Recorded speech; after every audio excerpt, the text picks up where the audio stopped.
Hello tout le monde, c'est Créafait, j'espère que vous allez bien. Aujourd'hui, je vous présente donc le calendrier de l'Avent. Couronne, centre de table, étoile, appelez-le comme vous voulez, que vous allez pouvoir réaliser très vite, puisque le tuto arrive, je suis en train de finaliser le montage.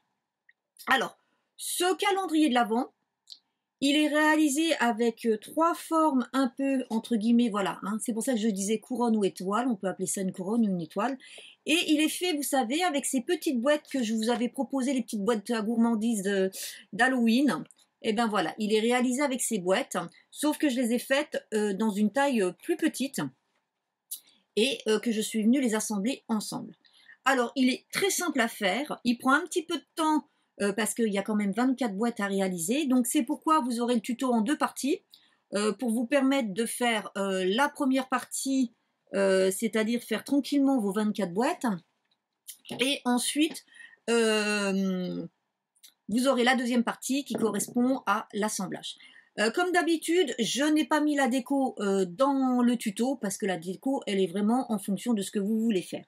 Donc, pour ma part, j'ai fait dans les tons bleu, un peu bleu glacial, hein, vous voyez, bleu glacial un peu turquoise, voilà. Et j'avais envie, cette fois-ci, d'avoir un calendrier de l'Avent qu'on puisse poser sur la table. Donc là, ce qui est bien, c'est que vous pouvez, par exemple, y mettre au milieu une bouteille, un vase, si vous avez un vase pas très large et plutôt haut. Vous pouvez aussi y mettre, si vous le souhaitez, une guirlande lumineuse. Vous pouvez y mettre de nouveau des grosses boules de Noël. Mais voilà, ça, ce qui est bien, c'est que ça habille la table. Alors au départ, je voulais qu'il soit suspendu. Je voulais faire une couronne double. Mais en fait, ça va pas du tout. Parce que je pouvais pas en fait assembler 12 boîtes ensemble. Je n'ai pu en mettre que maximum 8. Donc j'ai pas pu le faire à suspendre, et surtout que si je l'avais suspendu ici, ça se serait ouvert. Donc je vais réfléchir à l'année prochaine pour pouvoir en proposer un en mode couronne qui se suspend, voilà. Et par contre, il est fait pour accueillir ce genre de gourmandise, voilà, hein. Hop, il est fait pour accueillir, alors ceux qui me connaissent le savent, hein, je suis très chocolat. Alors normalement je suis chocolat noir, donc celui-là il est pour ma maman, puisqu'elle est plutôt chocolat au lait. Et donc en fait, il vous suffit ici d'ouvrir, voilà, vous mettez votre, voilà, hop là. Alors c'est pas évident parce que je suis pas dans le bon sens, voilà, et vous venez, voilà, vous venez refermer. Alors, qu'est-ce qui se passe? Alors, attendez, je me mets dans le bon sens parce que là, je ne voyais pas ce que je fais. Ça coince quelque part. Pourquoi ça coince? Je ne sais pas. Bon, on va bien ouvrir. Ça doit coincer parce que ça se met dans le papier. Voilà.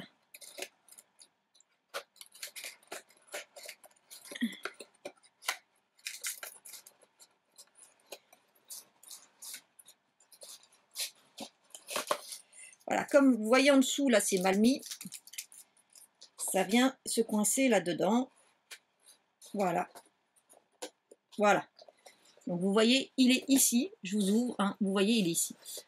Donc, il faut faire attention en dessous. Donc, ce qui veut dire que, comme vous pouvez mettre des gros rochers Suchard, vous pouvez aussi bien mettre des Ferrero, vous pouvez y mettre des Montchéri, vous pouvez y mettre des œufs Kinder, enfin vous voyez, vous pouvez mettre quand même des beaux chocolats dedans, ou autre chose, hein, ça peut être des petits éléments. Alors, au niveau de la déco, moi j'y suis allée assez simple, sur le côté. Je suis venue mettre des petits éléments différents. Alors, il y a des choses qui viennent de chez Action, il y a des choses qui viennent de petites foires fouilles que je connais et tout.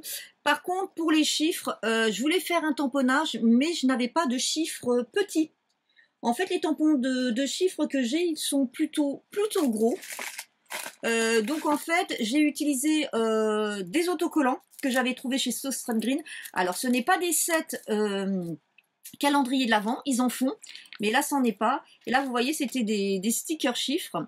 Et en fait, comme j'en avais deux planches, ça m'a permis d'avoir assez, surtout pour les 1 et les 0. Parce que c'était vraiment les deux numéros qu'il me fallait en nombre. Le 2, ça allait. Voilà, et donc bah voilà, je suis venue mettre mes petits chiffres comme ça, voilà.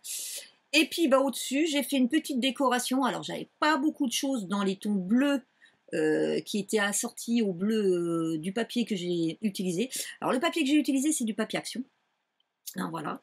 Et bah pareil, hein, j'ai donc utilisé pas mal de petites boules de Noël parce que là par contre j'en avais dans les tons bleus.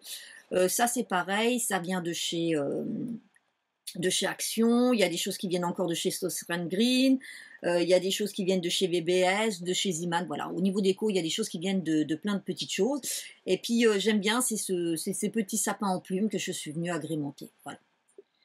Donc bah écoutez, j'espère que ce tuto va vous intéresser. Ne vous inquiétez pas, je finis le montage, il arrive. Par contre, il sera en deux parties, comme je vous l'ai dit, de manière à vous permettre de faire tranquillement vos 24 boîtes et ensuite d'aller regarder la deuxième partie pour tout ce qui va être le montage du calendrier. En attendant de vous retrouver, je vous souhaite une bonne journée et je vous dis à très bientôt. Bye bye!